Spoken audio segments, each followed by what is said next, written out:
whatever. Right. Despite the rain, because people say, oh, I couldn't get it done, the rain, the whatever, the weather, I will have you swimming by July 4th weekend, no questions asked. And you have to come across with that conviction, right? And that's it. And once you get that, you got to perform. Yeah. You have to be traders, electricians, plumber, lighting, sound guys, irrigation, planting crews, masonry crews, pool guys. There's a lot of moving parts. Right. So you have to be able to coordinate all those people together. Gotcha. And they look to me for the guy that is going to make it happen. Basically, I'm a conductor in an orchestra. You kind of have to, they're people, everybody forgets, whatever, but you try to like nip it in the bud ASAP. Yeah. One of the things that I do is I'm talking to them about, listen, I want you to treat this house like yours. Exactly. Like you're going to live here for the next 30 years. Okay. That these neighbors are going to be your neighbors for the next 3 decades. You need to make sure that you are a kind neighbor. Sometimes I can help them. Sometimes I can't. Right. Yeah. I mean, but I think it comes from 40 years is a long time doing this, right? Yeah. You've just seen a lot. You got a lot of war stories. True. You know what to look for. You just experience. That's really all it is. Yeah. But if you're new out there in business, just have some patience. Yeah. Right? You're not going to get the gray hair right away.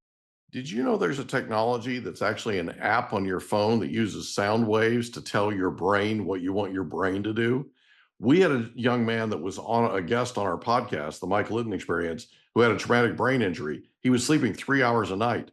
He's using NewCalm now and he's sleeping more. Go to newcalm.com, Mike15 promo code. Newcalm.com, promo code Mike15 for an extra 15% off. Go today. Welcome to the Mike Litton Experience podcast. Everyone has a story, and our passion is to help them tell it. Mike is passionate about being a father, a teacher, a realtor, an investor, and a leader. And now, introducing the host of the Mike Litton Experience, Mike Litton. Steve Griggs, thank you so much for being our guest on the Mike Litton Experience. I'm super excited for our time together. And like we talked about before we hit record, everybody has a story, and our passion is to help them tell it. So with your permission, we're going to start with where you were born, go up to today, and we're going to talk about these amazing things you're doing with Steve Griggs Design. I mean, the things you guys are turning out, I told you I was on your website. It's amazing, man. Absolutely amazing. You should be super, super proud. Thanks again for being here. Glad to be here, Mike. Looking forward to this one. So where were you born? New York City. In the big city, Manhattan. Moved out of there when we were 5, and we live in the suburbs now, about 30 miles north of Manhattan. Have you been there your whole life? The concrete jungle. Have you been there your whole life? Yeah. What was your favorite thing about growing up there? Where I live now? Yeah. Just a sense of community, good schools, good community. I mean, it's the typical American story in New York, outside New York City. I don't live in the city itself, more in the suburbs, pretty much similar to where you live, probably. Gotcha. So growing up, who was the most influential person to you?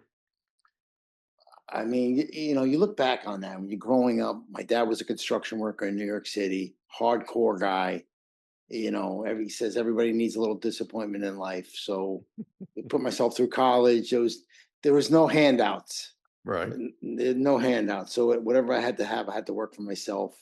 But, middle-class family in the construction business in New York City, there was good times and bad times. So he would get laid off a lot. But he always put food on the table. Never really stressed out my family too much. If I remember going back now, I'm 65 now. So looking back on that, I'm like, wow, he was a provider. Yeah. Right. I guess back in those days, they didn't know any better either, because there was no podcast like this. There was no internet. They just basically learned. They just did the best they could parenting with what they have. Yeah. Right. That's really it. I mean, they modeled the childhood they had a lot of times, right? Good good or bad, right? Yeah, good or bad. My dad had a rough childhood. My grandfather did too. My grandfather was like a father to me. And the two of them sought to raise me the opposite, right, of what they experienced. And so I didn't experience a lot of the negative stuff. Pardon me, I didn't experience a lot of the negative stuff they experienced because they made sure that didn't happen. Same here. Does that make sense? Yeah, so same here. We all do this, right? I did this with my kids. They're now 25 and 26. I wanted them to have a better life than I had. And so I made sure that their childhood was a certain way simply because that's the way I wanted to improve, right? I wanted to do better. And I wanted them to have it better. So one of the reasons we believe in the power of questions here is because one of the things that I did when I was growing up, my sister and I fought like there was no tomorrow. And I told myself when I became a parent that wasn't going to happen. My children were not going to do that. So as soon as they got cross with each other, they'd come in a room with me, the two of them, and they'd sit down and I'd ask them, "What's your job?" I wouldn't say anything to them. I would ask them, "What's your job?" And they'd say, "Be nice." That was their job, was to be nice to each other. Well, is what you just did to your brother an example of being nice? No. What should you do? Not do it again? What else? Say sorry? That was the conversation. Yeah. I didn't say anything to them. I didn't tell them you can't do this. You with me? I just asked them questions. And so it pulled out of them the ability to be able to resolve conflict. They figured it out on their own. They pretty figured it much, out on right? their own, Yeah. right? Because what they didn't want was they didn't want to walk in and have a conversation with me because I was just going to ask them questions, right? I was going to pull it out of them, make them answer the questions, and then we move on with our lives. That's They got to a crazy, place. huh? Yeah, they got to a place to where I got the belt. I got they the took care of belt. it. Yeah, I got the belt. yeah, That was right. it. We got this. We got the belt. That's it. Right? That's what I did. I got the belt growing up. And I got a father who said, "This is going to hurt me more than it's going to hurt you," right? That kind of thing. And Yeah. given his childhood and how he grew up, it really did hurt him more than it hurt me. But they felt like that was what I needed. And I probably did, to be honest, right? Sure. I might have been a little bullheaded growing up, just a little. I'm not anymore. Yeah. Right. You believe me, right? Yeah. Yeah. So anyway, so in high school, did you have a favorite subject No, man. other than girls? No, I wasn't a very good student. Wasn't much Like for the school thing. I got by. I got C's. I graduated and went to college, graduated, but it was never, they weren't lining me up to be valedictorian. How's that? Really? So Yeah. where did you go to college? I went to a small school upstate New York, SUNY Cobleskill. Yeah. Yeah, I've heard of it. Yeah, and then I Well, got my SUNY last, I've heard of, but yeah, so it's the New right. York State system, and then I Yeah. transferred to Mississippi State. Woo, why? Yeah, that could for the landscape architecture. Gotcha. Right? And that was a whole man. That was just a whole eye opening. And I think that's really where I grew up and was able to interact with different types of people. Yeah. Because you're from New York, they just want to hear you talk. Yeah, no kidding. I mean, it's just a different planet. But love the South. Love the South. Is the barbecue in Mississippi as good as they say it is? Absolutely. They tell See me that, they tell me it's legendary, man. Legendary. School was legendary. Had a good time. Yeah. So what was your favorite thing about attending Mississippi State? Well, when I was at Mississippi State, I went down there, didn't know anybody. And then I remember it's a big football school, as you know, big, huge football. And I was SEC, baby. Yeah, okay, you know football. So I played club. I was just playing club soccer, meeting some guys. You see this? Man, yeah. So I got two sons, one 27 and 21. Yeah. One went to Clemson. Yeah. And I got one at Penn State and go to the games. There's nothing. You can't, there's nothing like it. There's just nothing. Oh, like it's a whole different world, man. So when I went down It there, I really was matters, just like, right? It matters. It's a big deal. the whole state shuts down. Yeah. So I was down there and I was playing some soccer. Then I looked over to the corner and I seen these guys with the girls. They looked like they were cheerleading or something, right? Holding up the girl. I said, "Hi, what's that? Yeah. How do I get that job?" So I tried for that. So I tried out and I made the team, and then for the next 2 years it was great, right? You got to travel with the team, and I think that taught me a lot about leadership also, because you got to cheer on 50,000 people when your team's getting smoked by Alabama, right? Right. So you have to kind of keep that positive attitude, Yeah. right? So I carry that into my business as well, right? I think all these experiences, as I'm older now, you look back on it now. Now that I'm older, it all kind of makes sense. Doing it didn't make any sense. Yeah. No, I'm with you. So are you still involved with Mississippi State as an alum? Yeah. But All about the rest of your life, right? yeah, I'm a bulldog. I'm also like I'm like Clemson too and Penn State. So yeah, we got the heart belongs to bull. Yeah, when those small schools like that, you it's in you, right? Because you don't, they're one of the lower tier schools in the Yeah. SEC. They don't have those big budgets like those big schools do. But no, it was a good time. Yeah, that's cool, man. That's cool. So you graduate from Mississippi State. Yep. You come back to New York, it sounds like, right? Come back And you start. after a year in Jackson. I spent a year in Jackson, Mississippi. Gotcha. I came back up to here, got a job with a very high end pool builder, Okay. and I learned he was from Italy, and I seen how he interacted with his clients. Mhm. Very, very smooth, man. Bring the homemade Italian wine. Just really was always on time, on budget with the projects. And that kind of carried me. And then I stayed there for about a year. Then I just started on my own. Yeah. What did you do in Jackson for a year? Just worked for an investment banking company. What was that like?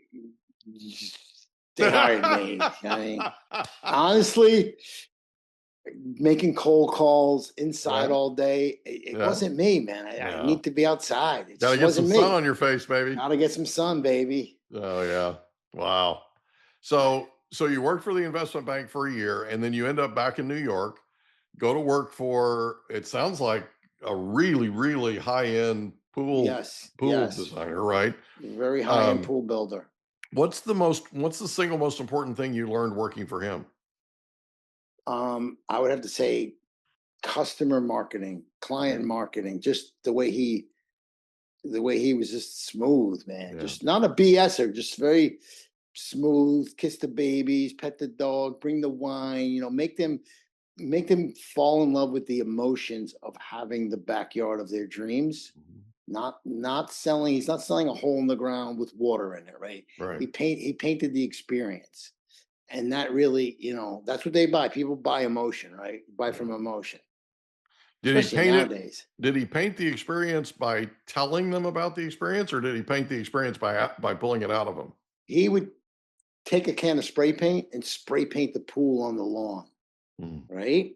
And get them to kind of vision themselves in that pool in their backyard. Even to this day, I still use my spray cans. Yeah. I still use spray paint. So did he ask questions like, how would it feel to have this every day? How would it feel to have the kids playing in the pool? Yeah, all that. But I think it was more like position himself as the authority, that he's been doing this forever, and that he is going to lead you to the promised land. Like he is the guy to come in there and dig a 10-foot hole in your backyard and create beauty. And I think that you have to have trust in people to do that, right? Yeah. You have to get that. You can't say, I may be able to do it, I should be able to do it. You have to convincingly say, I can do this project on time and on budget. So what was it like starting your own company? There was no, we just bought a $500 truck that caught fire at a customer's house, right? I mean, you just hold on. There's a story here. I got lots of war stories. Yeah. All right, how much time do you have? Truck caught fire on a guy's property. It was a $500 truck. Yeah. That I paid for, started with nothing, right? Right. So, and I think it was a client that gave me a first shot, that trusted me to do something. Again, they're not as lavish as they are now. I think it was just like a front planting job, right? Yeah. As opposed to building outdoor swimming pools and kitchens and stuff like that. So you worked your way up from planting plants to how long did it take you to evolve into outdoor kitchens and pools and all that kind of thing? I don't know. Been doing this 40 years, right? Yeah. So 40 years is a long time. It just slowly evolved.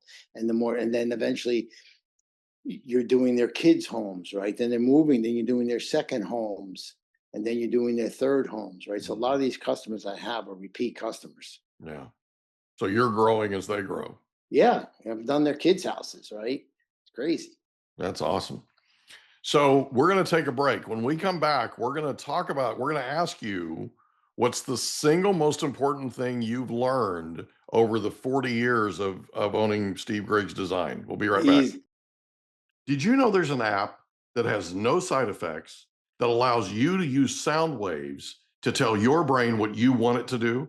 It's called newcalm.com, and it's amazing. It literally uses sound waves. If you want to tell your brain to go to sleep, if you want to tell your brain to recover, if you want to tell your brain to put you in peak physical state, if you want to tell your brain to focus, if you want to tell your brain to take a power nap, you can do all of these things and more with newcalm.com. Go to newcalm.com today, promo code Mike15. Newcalm.com, promo code Mike15 for an extra 15% off. Go there today. And we're back with Steve Griggs from Steve Griggs Design. What's the single most important thing over 40 years that you've learned owning this business? Say what you're going to do and do what you say you're going to do. Yeah. Right? Like your word is your bond. Because you break that trust, it's over. Yeah, it's true. Don't rob people no matter how much money you have. Treat everybody fairly. And that is really the secret. Which is not. So can you elaborate on that for a second? Can you give us an example of where you did what you said you were going to do? Absolutely. Right?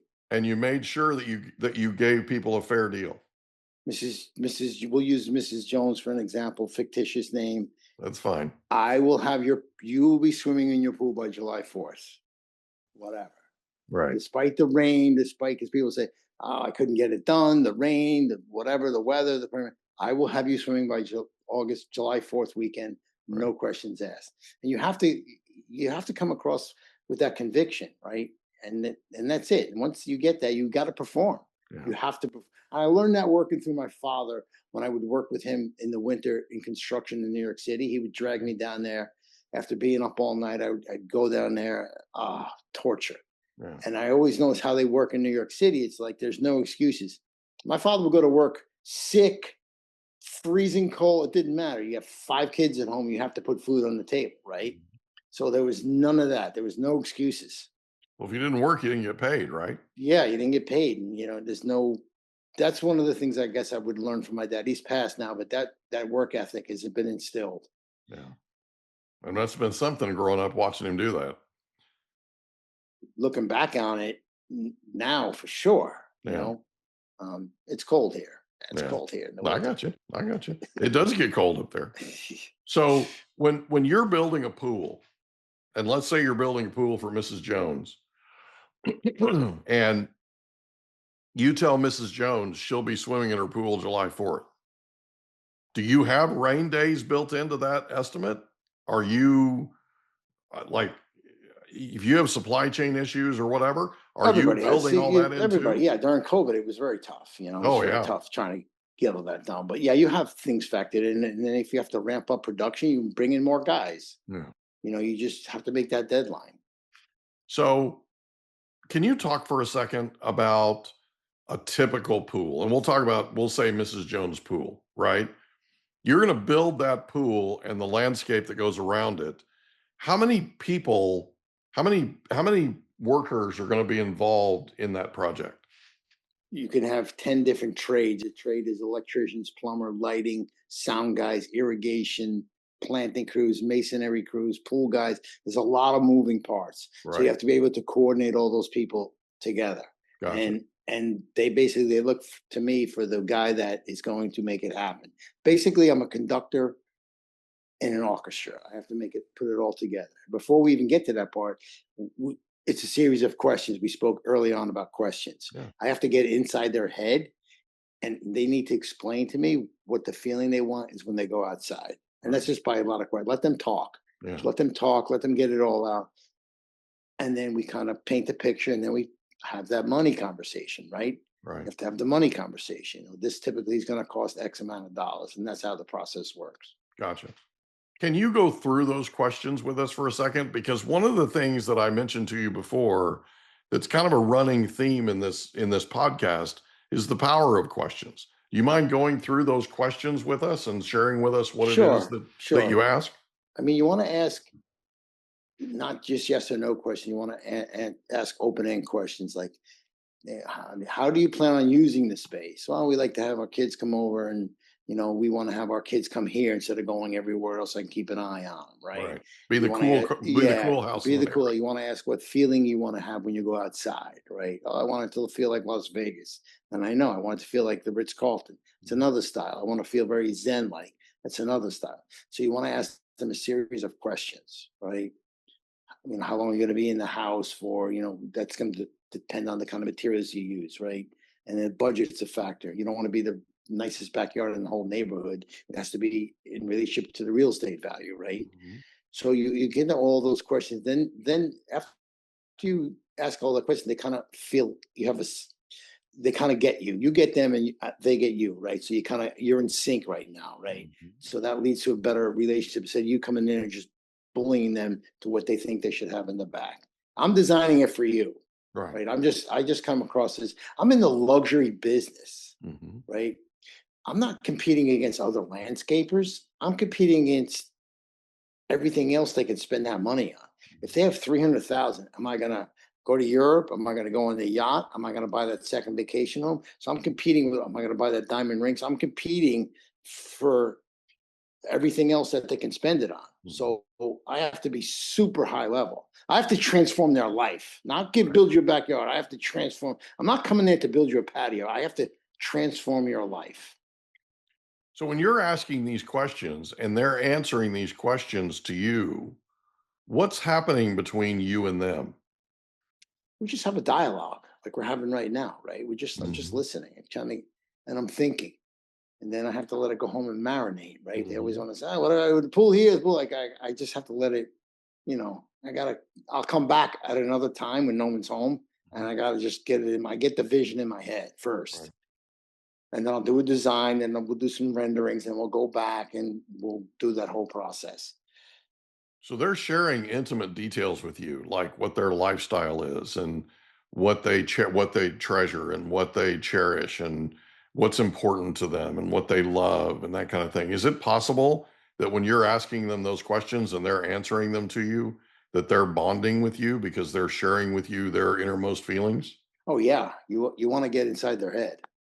You want to ask them, not just old sales stuff either. Typical. You want to build a rapport, whatever. You talk about sports, you talk about whatever. So you want to build that relationship with them, right? Yeah. And that's how they can refer you to their kids' houses. And because when people do a referral, they're very careful about it. You know that Mhm. if you refer somebody, oh, your guy didn't show up, now he's my guy, Yeah. right? So they treat that very sacred. And I'm guessing that you and your team always show up. Always show up. If you don't show up, somebody better be on the. Think about it. If you're having work done on your house, right? Mhm. And the guy's supposed to be there at 8 o'clock, and you got the dog put away and the whatever, and the guys just don't show. It's Mhm. very common, by the way, especially in the residential market. Mhm. They don't show. They're very unreliable. They show up one day, not the next. I like to keep them. The communication is key with the high end clients. If they want to know what's happening, what the schedule is like, what can I anticipate in the next 2 weeks. You kind of give them, constant communication is key. Right. I'm with you. I currently have 2 construction crews going. I'm getting ready to I told you right before we started that I just bought another one. I've got another construction crew that's gonna be on there. So, and I've got it looks like 2 more coming. So, we're gonna have 5 under construction at one time. If somebody's listening to this and I know you have multiple projects going at any given time. What's the maximum number you have going at any given time? They have like 7 or 8. So that's a real balancing act, right? You're orchestrating a ton. How do you do that? What's the key to it? Well, you have good people, right? I have a good team, right? I have a good team, and I set the high expectations. Set the high expectations. They know Right. they can't just not show up. You set those high expectations, and everybody. You have to lead by example, right? Right. So I'm up early. I'm going to send you an email at 4:30 in the morning, Mhm. right? And by doing that, the client sees it as, wow, this guy's thinking of me at 4:30 in the morning. That's a golden nugget right here. If Mhm. you're in business, you can get those emails out early in the morning like that, and They don't have to know you sent 10 out. Make believe that it's just the one, that they're the most, they want to be the most important person. They don't care about your other jobs, by the Yeah. way. Nobody does. I just Yeah. care about my job, my money, my house, my family. That's Right. it. Can't say I'm busy on another job. Exactly. I don't care, right? Yeah. Exactly. Do you really? Yeah. A No, funny but- story is like and then during the 2008 recession, Mhm. um, I had to go to work for another very big construction company in New York City. I mean, I don't know, 35, whatever it was. I'll never forget, I was late for work one time because my dog got out. And he was like, "What?" He goes, "I don't get it. Connect the dots." I'll never forget this. He said, "Your dog got out. You're late for work. I don't understand." Like, he didn't comprehend. They're like, "No excuse." I'm with you. I'm Right? with you. There's got to be less excuses in this world, Oh my gosh. you know? I can't take the excuse. It's very one of my pet peeves. I got you. I just tell people, make it happen. Figure it out. Right. Figure it out. So you're constantly having a conversation with your people about your standard. Can you talk a little bit about what that conversation sounds like? Guys, you can't leave the Chinese food bags around the property. Okay? Mhm. I'm going to give you a perfect example. You Mhm. left the Chinese food on the property, like I told you 5 times. The dog ate it. He got sick. She's got an $800 vet bill. Okay, don't let it happen again. Like, but you have to constantly, little things like that. You kind of have to. They're people. Everybody forgets. They whatever. But you try to like nip it in the bud ASAP. Yeah, one of the things that I do is I'm talking to them about, listen, I want you to treat this house Like yours. like exactly like you're going to live here for the next 30 years. Okay? That these neighbors are going to be your neighbors for the next 3 decades. You need to make sure that you are a kind neighbor. So I went to one of my sites yesterday. They're blaring music. The doors are open. We can't have that, right? So immediately I walk in the door and they're like, "Oof, the boss is here." So they go turn it off, right?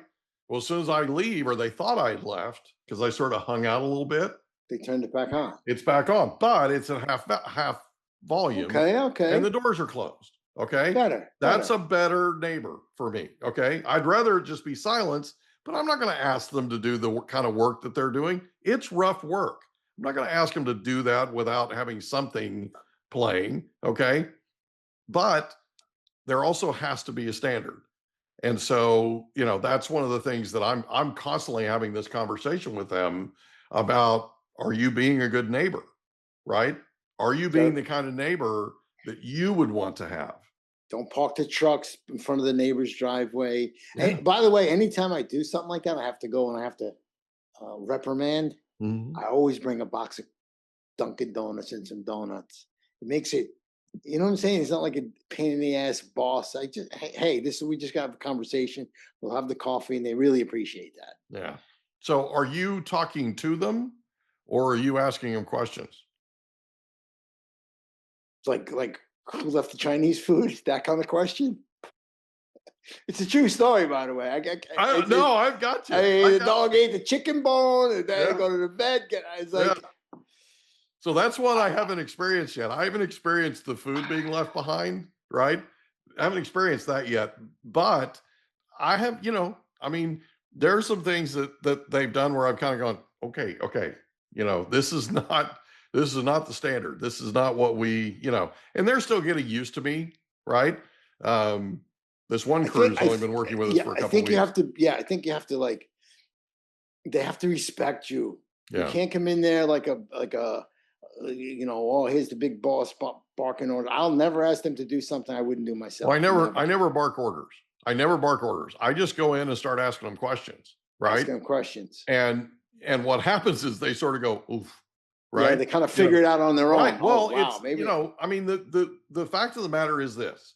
If I go in and start talking at them, it's like my kids, right? If I go in and start talking at them, It's going to go in one ear, not the well, other. they start thinking about what they're going to have for lunch, right? What Chinese restaurant they're going to for takeout, right? So you with me? they start Just tell them thinking to make about, smart, just if they're going out with their friends, just I don't say, oh, you can't do this, you can't. Just guys, just make smart decisions. yeah. You know what that means. You know what I'm talking Well, about, right? let me Same ask thing. you a question. Let me ask you a question. Yeah. Is that the smartest thing to do? Right? And is it our standard? And they're going to look at me and go, it's not the smartest thing to do. And That's all you have no, to it's say, not our right? standard, right? You don't have to. You don't have to get on them. That's all you have to say, Yeah, right? it's not about getting on them. It's about pulling it out of them, right? And that's to me the power of questions when it comes to human communication, because you're asking, right? You're coming to them and you're legitimately asking them, I want your feedback on this, right? So let me ask you a question. We left that window unlocked last night. Is that our standard? Is that what we've discussed in the past we needed to do? No. Okay. So when you leave tonight, are you going to lock the window and make sure all the rest are right? You with me? That's the deal. And what happens is they start to get it, and they start to understand that I'm not just going to walk in there and yell at them. I've never yelled at them. It's not my style. It's not how I operate. I'm a very cool guy and I'm a really nice person. I just have a certain standard and I want certain things done when I want them done. Right. So, I find the Socratic method, or asking questions, tends to work a whole lot better. That's a good tip. That's a very good tip for me, even because sometimes I get emotional, right? Well, and it's fine to be emotional, right? And it's also good for them to see you be emotional. Okay. Oh, it is good. It is good. But here's the thing. They need to know that you care about the standard. Okay. And you got to keep coming back to it. And the way you do that is you just keep asking them questions. You can be out there and be red faced and upset and, fired up and all that kind of stuff, right? They need to see that too, because they need to know that there's a passion behind what you're implementing. You with me? There really is a reputation on the line here. I've spent 40 years establishing this, right? And it can be undone in one act. So let me ask you a question. Yeah. Happened yesterday. Yeah. The dumpsters, the roll-offs. Yeah. Roll-offs. Yeah. How many times I got to put plywood under the wheels because it's going to scratch the street? Yeah. They did it again. They didn't put the plywood on. So how do you ask them the questions again? Like, it's like how many times you have to repeat the same question? Well, but here's the thing. The question that I ask them is, let me ask you this. If we don't do the things that we've agreed that we're going to do, okay? If you don't put the plywood underneath the wheels and the street gets marked up, the driveway gets marked up, all this property gets marked up, what do you think it's going to cost? Because it's going to be on us. What do you think it's going to cost to repair that? If we have to put a new apron in on that driveway because we've destroyed the apron or we've marked it up in a way, right? You're selling luxury, right? And so how much do you think that's going to cost? And all of a sudden they're looking at you going, that could be $1,000. Well, would it surprise you to know it'd actually be $1,500? And would it surprise you to know that that's coming out of our budget, which means it's coming out of your pocket too? Is that something that you want? Right? And all of a sudden they're looking at you going, oh, wow, I'm participating in this. Yes, you are.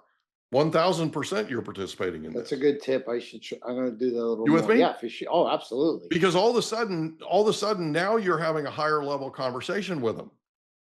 And the higher level conversation is, you're a business owner. I'm a business owner. You may think of yourself as an employee, but really you're your own business, right? And we have to make sure that we look at and take care of the details, or else it's going to cost us money. And if it costs us money, it's going to cost you money. You get that, right? And then all of a sudden they're like, oh, right? And you'll sort of see the light go on, and it's a different conversation altogether. I'm going to give you an example. One of our guys had a roll-off at one of our projects that it turns out was illegal for that city.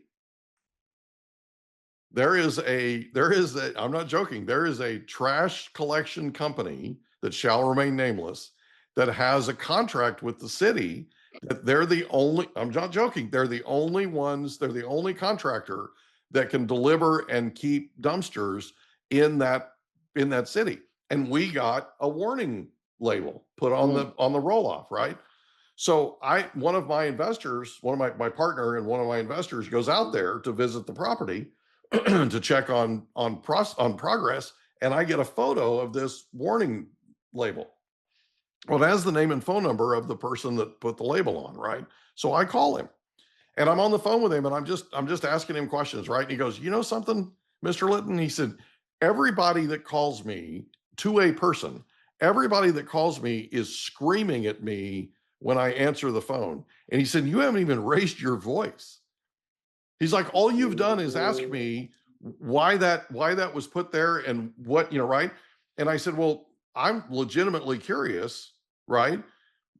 But why would I be mad at you? You're just doing your job. Yeah. I have no reason to scream at you or yell at you or any of that, right? I'm just trying to make it right. I'm trying to figure out a way to solve the problem. Okay. That's part of what happens when we, like, you don't know this, but month before last, June, I was invited to come up to Stanford University. I happened to be on one of their professors' podcasts, and he's a professor of public speaking up there. And he said, hey, we have a end of the year dinner that we do at the end of end of the semester, pardon me. We have an end of the semester dinner that we do every semester, and we'd love to have you up as our guest of honor. Great. So I go up to Stanford. My son works up there, so he and his girlfriend came to the dinner with us, and they asked me to give them give a toast. They gave me 2 minutes. And I explained to him, I said, it takes me 30 minutes to introduce myself, and you're giving me 2 minutes, right? Come on now. And he goes, and you can't go over. It's a mortal sin if you go over your 2-minute time limit here. Okay, I get it. It's a speech class. Okay, right? Well, I got up and I gave him 2 items of value. I told him this. I said, listen, I try to add value everywhere I go. And I said, I'm going to leave you with 2. Number 1, if you ever have stage fright, because it's a speech class, it's a public speaking class, right? I'm not joking when I tell you this. Miss Europe or Miss Universe Europe was sitting in the class. Okay. That's the caliber of people I'm talking to, right? Yeah. So I said, listen, if you ever have stage fright, just love the audience more than you love yourself, and it'll go away. It's amazing how that works, right? Huh. If you're absolutely committed and more dedicated to pouring into them and adding value to them than you are about how you look doing it, there will be no stage fright. You're there on a mission, right? You're there to add value, period. You with me? Yeah. And so that's the first thing. Second thing is, I'm going to suggest that you do what I suggested that my children do. Take out a word processor and a blank document. And at the top, in the largest font you can, stay in curiosity. At the bottom, stay out of judgment. Print it up and put it up in front of where you work and look at it every day. Why? Because we're not curious enough about the people around us, right? You want to have some fun? You're around tons of people every single day. Instead of talking to those people, pick a day and just ask them questions. Don't say anything to them. Just go around and ask people questions. See what happens. Interesting. You with me? It's a great exercise, but one of the things that you want to do is you want to just constantly stay in curiosity. Like, one of the things that I tell people all the time is I'm the king of the stupid question. Why? Because I don't prejudge questions. So you're the guy. You're the guy that shows up and goes, "Oh, here he comes, Mr. Questions." Right? Right? You never know, because I'm literally not prejudging the question going, oh, I've never asked that. You know what? I'm going to ask you. You might not like the question I'm going to ask you, right? You might not even like the answer you're going to give me, but I'm going to ask you. Okay. And I'm going to ask you because, do you have any idea in the 340 episodes that we've done, how many people after the interview has said, nobody's ever asked me that before? Nobody's ever asked me about me before. I've never heard that question before. You with me? Yeah. They all do, man. I mean, it's crazy. Not everyone, but you know what I mean? It's crazy how many. And it's literally because I'm willing to go there, right? I don't sit back and go, oh, that's going to sound dumb, or that's going to sound what. I don't care. I don't care how it sounds. I'm going Nothing's to off the get, table, right? well, Nothing's I'm off going to the get table. what it Yeah. is I'm looking for, right? And the Yeah. only way to do that is to stay in curiosity and stay out of judgment. It's a good tip. You with me? Yeah. And so, you know, one of the things that we do is, or don't do as leaders, is we don't ask enough. We don't ask enough. I had a guest on that's a best-selling author, and he, in his book, one of his books that he sent me that we reviewed and promoted on the podcast, he told a story of this very, very large company that had their annual meeting, and they hired him to come in and be the keynote speaker. And the CEO got up on stage and he said, I'm going to introduce our guest speaker here in a second, but I've got a slide deck that basically will bring you up to speed on how we're doing as a company. So they start the slide deck and he starts going into it. This author was watching, because he's a guy that's big on connection. He was watching the audience. Within 8 seconds, everybody that works for this guy was on their phones. Checked out. They were all on their phones because he was talking at them. Now, if he had gotten up there and said, I'm going to introduce our speaker here in just a second, let me ask you a question. You're on the front lines every day. You're the ones that are making us successful. How do you think what do you think these slides are going to show? How do you think we're doing as a company? Right? Get them engaged. Nobody's on their phones now. Yeah. You with me? Yeah. That's the power of questions. You just start asking, right? And all of a sudden they're like, right. And if he keeps asking, somebody's going to raise their hand, or two people are going to raise their hand, right? The other people in that audience are not going to be on their phones, Steve. They're going to be rubbernecking, trying to figure out who it is that's talking to the CEO, because they want to be the one talking to the CEO one-on-one. You with me? Yeah. It's engaged. You've got one, you get them all. It's a mob mentality. Okay. You get one, you got them all. And they are engaged and they're paying attention. They're not on their phones. Okay. It's a difference between asking versus talking to.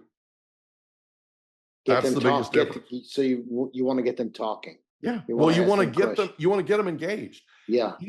So here's the thing. Even a 2-year-old that's having a temper tantrum, walk up to him and just ask him, what's wrong?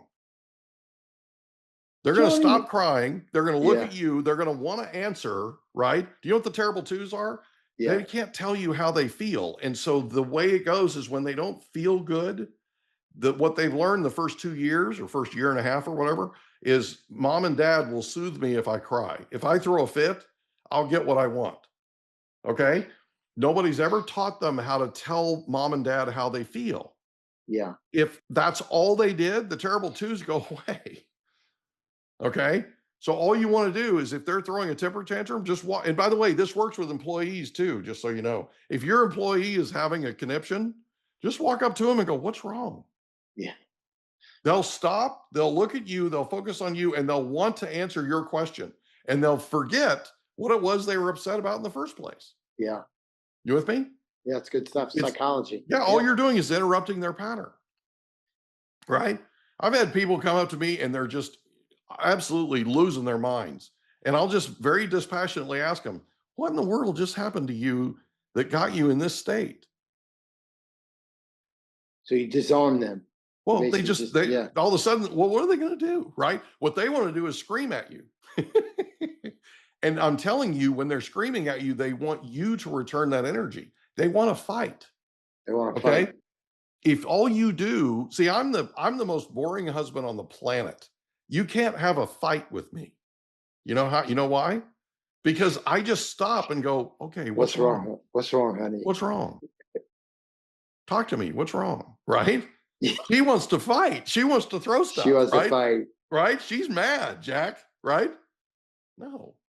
Okay. Just keep it cool. Seriously. And all you're doing is staying in curiosity. What's wrong, honey? I'm going to ask, what's wrong, honey? Yeah. All you're doing is staying in curiosity. That's it. Right? So what's wrong? Yeah. And I always ask her, I'm like, okay, am I solving this or am I just listening? Yeah. You with me? Yeah. So 32 years ago, I was in premarital counseling with her. She got up and ran out crying of the pastor's office. Pastor looks at me. He's one of the sweetest men on the planet. Looks at me with the most exasperated look on his face. And he says, Mike, you have to ask yourself a question. And I said, what's that? And he goes, do you want to be right or do you want to be married? Yeah. Fix you, huh? Right. You with me? Yeah. Right? Gotta know what battles to pick on There's that some one. wisdom there, baby. There's Yeah, some man. wisdom there. Drop some nuggets. We're talking a little marital. We got a lot going on Seriously, here, man. right? So Parenting. if somebody's looking in the New York area, right? You're not worldwide yet, are you? We go a few states, yeah. Do you? Okay. Yeah, So yeah, yeah. how many states around New York are you working? Oh, dude, any given time we have projects in New York, New Jersey, Connecticut, Wow. Massachusetts, Georgia, Sacramento. Wow. Kind of get around a little bit. The most of it is in the tri-state area. I got you. So if Yeah. somebody in the US is looking for design help and they're looking to sort of take their landscaping to the next level, they want an outdoor kitchen, pool, that kind of thing, how do they reach you? Well, usually Instagram is big, right? Okay. At Steve Griggs Design is big, right? So Okay. we've had clients reach out. Sometimes I can help them, sometimes I can't, Yeah. right? I mean, but I think it comes from, 40 years is a long time doing this, right? Yeah. You've just seen a lot. You got a lot of war stories. True. You know what to look for. You just experience. That's really all it is. And Yeah. if you're new out there in business, just have some patience, Yeah. right? You're not going to get the gray hair right away, right? You know what I'm saying? It's not going to get it right away, but it will come in time just through experience, right? But Yeah. yeah, the question thing was very cool. I can't wait I'm going to hit you up on an email when it happens the next day. Hit me up, Bubba. Hit me up. It's gonna be like the thing on they have to become part of it more, Yeah. right? You don't want to threaten it. You can't threaten, no, I'm gonna dock your pay or whatever. It's not gonna work. It's like talking to your kids, man. It's like Right. it's like ridiculous. Yeah. So talking to my kids, right? Yeah, My they're like kids same now thing. looking back on their childhood were like, Dad, you asked us a lot of questions. Exactly. You didn't talk to us a lot. You asked us a lot of questions. Just keep questions. Right? Right? It's a good, I'm gonna You with show, me? yeah. Right? I'm And they're gonna, like, okay. And I said, well, why do you think that is? what do they say? Well, because they realized that if I had talked to them, they would just check out. Right? They just, right? Like, so for people that are listening to this, if you have a teenager and that teenager gives you the Heisman, right? Where this talk to the hand thing. Or the eye, or the Yeah, girl that right? rolls the eye. The eye roll thing is just like them saying hi to me, right? But the long and the short of it is, if they do that, the absolute worst thing you can do as a parent is throw your hands up and go whatever and walk out the room. Okay? Whatever. Because that teenager putting the hand up is actually, that's a cry for help. They're desperately crying for you to connect with them. They're desperately crying for you to stand your ground. They're desperately crying for you to make it past the hand. So figure out a way to make it past the hand. Okay. My kids didn't do a lot of talk to the hand because they knew that Dad was going to stand there and I was going to ask and ask and ask and ask and ask until they finally told me what was going on. Because the teenager being disrespectful is a learned behavior. They're learning it from their peers. Okay. They're not naturally disrespectful, but they learned it from their peers. And trying to be a teenager nowadays is really rough. It's really rough. Fact of the matter is, they're a child that's becoming an adult, and there's some real growing pains happening. Okay. Real pains, and then also emotional, right? That are also real. The fact of the matter is, they're looking to their parent to connect with them on a deeper level so that they can share with the parent what's really going on. We think as parents, oh, they're acting like that because we're not cool and they don't want to be around us and all that kind of stuff. So we distance ourselves from them. That's the worst thing we can possibly do. By the way, building a pool at your house so that the kids come over to your house, genius, absolutely genius. I have clients that have done that, and they always had the cool place for the kids to hang out, right? That's genius. That's a big deal, because later in life, those kids will remember that they were the host, not the guest. Okay. And it's a big difference in terms of how they grow up and how they develop the whole thing. And you investing in that as a parent is a big deal. Yeah. Big No, deal. this was very cool. Yeah. No, Yeah. I like that. I like the psychology behind the way you got that. So Steve Griggs Design, or at Steve Griggs Design on Instagram. Griggs is Griggs. Yep. Design. Griggs On website, Instagram. Steve Griggs Design. again. By the way, fabulous website. Love it. Absolutely love Thank you. And again, like growing up, we didn't have podcasts like this. Yeah. I didn't learn questions. Yeah. Where I got yelled at Yeah. growing up, right? Yeah, I did too. They never asked me anything, man. They Because never asked me anything. Did you? Yeah. What are they gonna? Did you ever get? Because I told you so. Yeah. It's like you get that all the time, right? Because I said so.